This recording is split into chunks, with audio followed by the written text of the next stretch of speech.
ఈ Jio number 46ను apply చేయడం వల్ల కలిగినటువంటి నష్టం ఏంది, దానివల్ల ఈ అభ్యర్థులు ఏ విధంగా మరి వెనుకబడ్డారు, ఉద్యోగాలు రాక ఈరోజు మరి రోడ్లెక్కి ధర్నాలు చేస్తున్నారు అనేటువంటి వాస్తవాన్ని ఈరోజు మంత్రివర్యులకు వివరించేటువంటి ఒక ప్రయత్నం చేయడం జరిగింది.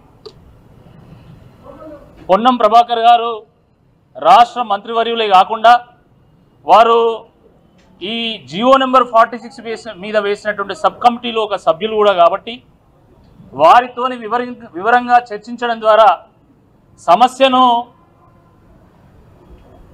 ప్రభుత్వం దృష్టికి తీసుకెళ్లగలుగుతాము.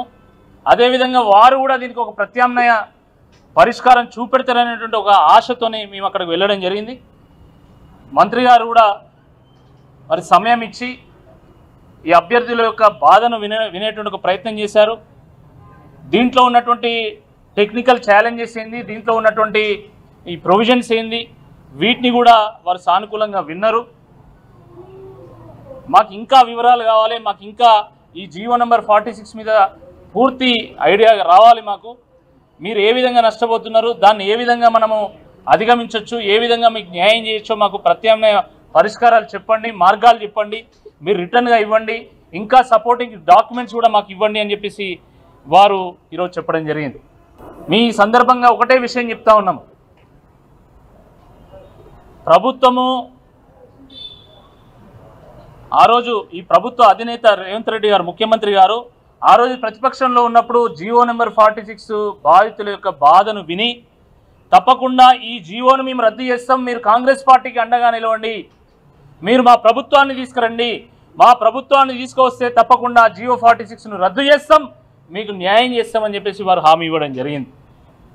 కేవలము ముఖ్యమంత్రి రేవంత్ రెడ్డి గారు వారు మాత్రమే కాదు, ఈరోజు ప్రభుత్వంలో ఉన్నటువంటి అనేక మంది మంత్రులు, అనేక మంది శాసనసభ్యులు, శాసన మండలి సభ్యులు, అనేక మంది రాష్ట్ర కమిటీ చైర్మన్లు, వీళ్ళందరూ కూడా జియో నెంబర్ 46 మేము రద్దు చేస్తాం, కాంగ్రెస్ పార్టీ కోసం మీరు ఓటు వేయండి, కాంగ్రెస్ ప్రభుత్వాన్ని తీసుకురండి అని చెప్పేసి వారు స్పష్టమైనటువంటి హామీ ఇచ్చిండ్రు. మీకు ఎన్ని సపోర్టింగ్ డాక్యుమెంట్లు కావాలంటే అన్ని సపోర్టింగ్ డాక్యుమెంట్లు మేము ఇవ్వడానికి సిద్ధంగా ఉన్నాం, ఎన్నిసార్లు వివరించమంటే అన్నిసార్లు వివరించడానికి సిద్ధంగా ఉన్నాం, దీనికి కావాల్సినటువంటి ప్రత్యేక పరిష్కార మార్గాలను కూడా మేము చెప్పడానికి మేము సిద్ధంగా ఉన్నాం. కానీ దయచేసి వీళ్ళ బాధను మానవతా దృక్పథంతో ఆలోచించి మరి వీరికి తప్పకుండా న్యాయం జరిగే విధంగా జియో 46ను రద్దు చేసైనా, సవరణ చేసైనా, సూపర్ న్యూమరీ పోస్టు క్రియేట్ చేసైనా, బ్యాక్లాగ్ పోస్టులు మరి ఫిల్ చేసైనా వీళ్ళకు న్యాయం చేయాల్సిందిగా ఈ సందర్భంగా మరొకసారి మేము విజ్ఞప్తి చేస్తున్నాము. ఈ సందర్భంగా రాష్ట్ర ప్రభుత్వానికి, అదేవిధంగా రాష్ట్ర మంత్రివర్యులు పొన్నం ప్రభాకర్ గారు వారు మాకు సమయం ఇచ్చినందుకు, వీళ్ళ యొక్క బాధలు విన్నందుకు, వీళ్ళ గురించి ఆలోచన చేస్తున్నందుకు నేను ప్రత్యేకంగా మేము మా పార్టీ పక్షాన కూడా మేము ధన్యవాదాలు తెలియజేస్తున్నాము. ఎందుకంటే ఇది పార్టీల పంచాయతీ కానే కాదు, ఈ బాధితుల యొక్క భవిష్యత్తుకు సంబంధించినటువంటి విషయం, ఇది తెలంగాణ భవిష్యత్తుకు సంబంధించినటువంటి అంశం కాబట్టి దీంట్లో ఇది పొలిటికల్ బెనిఫిట్ తీసుకోవడానికో పొలిటికల్ క్రెడిట్ తీసుకోవడానికో మేము ప్రయత్నం చేస్తలేము. ప్రభుత్వం కూడా ఆ రకంగానే ఆలోచిస్తుందని చెప్పేసి మేము సంపూర్ణంగా విశ్వసిస్తున్నాం. కాబట్టి తప్పకుండా దీన్ని ముందు తీసుకెళ్లాలి, ఈ కన్సల్టేషన్ ప్రాసెస్ని ముందు తీసుకెళ్లాల్సిందిగా ఈ సందర్భంగా మేము ప్రభుత్వానికి విజ్ఞప్తి చేస్తున్నాము. రేపో ఎల్లుండో వాళ్ళకి కావాల్సినటువంటి అన్ని డాక్యుమెంట్స్ కూడా మేము ప్రొడ్యూస్ చేస్తాము.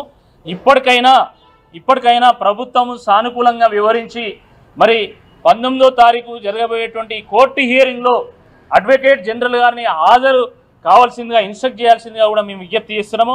రాష్ట్ర ప్రభుత్వం, ముఖ్యంగా రాష్ట్ర ముఖ్యమంత్రి వర్యుల గారికి మేము డిమాండ్ చేస్తున్నాం.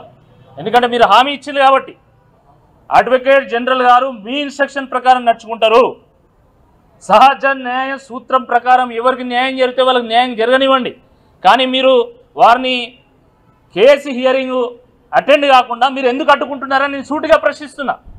మీరు ఒక్క మాట చెప్తే అడ్వకేట్ జనరల్ మరి కేసును అటెండ్ కారా? నేను కూడా ఇంప్లీడ్ అయిన కేసులో, కాబట్టి నాకు ఆ హక్కు ఉంది కాబట్టి నేను అడుగుతున్నా. అడ్వకేట్ జనరల్ గారు మీరు ఒక మాట చెప్తే అటెండ్ అవుతారు కదా, అటెండ్ అయినప్పుడు న్యాయం ఏంది, ధర్మం ఏందో తెలుస్తుంది కదా, మీరు ఎందుకు అడ్డుకుంటున్నారని నేను సూటిగా ప్రశ్నిస్తున్నా. మీరు సమయం ఇచ్చినందుకు, మా బాధ విన్నందుకు, సానుకూలంగా మేము వివరిస్తామని చెప్పినందుకు ధన్యవాదాలు తెలియజేస్తున్నా. కానీ కోర్టు ద్వారానైనా న్యాయం జరిగేటువంటి అంశాన్ని మీరు ఎందుకు అడ్డుకుంటున్నారు? దీనికి తప్పకుండా మీరు సమాధానం చెప్పుకోవాల్సి వస్తుంది. కాబట్టి మీరు ఈ 19వ తారీఖు జరగబోయేటువంటి హియరింగ్లో అడ్వకేట్ జనరల్ గారికి ఇన్స్ట్రక్షన్ జారీ చేయండి. 2 రోజుల్లో మేము అన్ని సపోర్టింగ్ డాక్యుమెంట్స్ ఇస్తాము. దాన్ని మీరు స్టడీ చేసి దానికి అనుగుణంగా ఆగస్టు 19వ తారీఖు మీరు కోర్టు కనుక ప్రభుత్వం వాదన వినిపిస్తే తప్పకుండా వీళ్ళకి న్యాయం జరుగుతుందని చెప్పేసి ఈ సందర్భంగా మేము విజ్ఞప్తి చేస్తాం.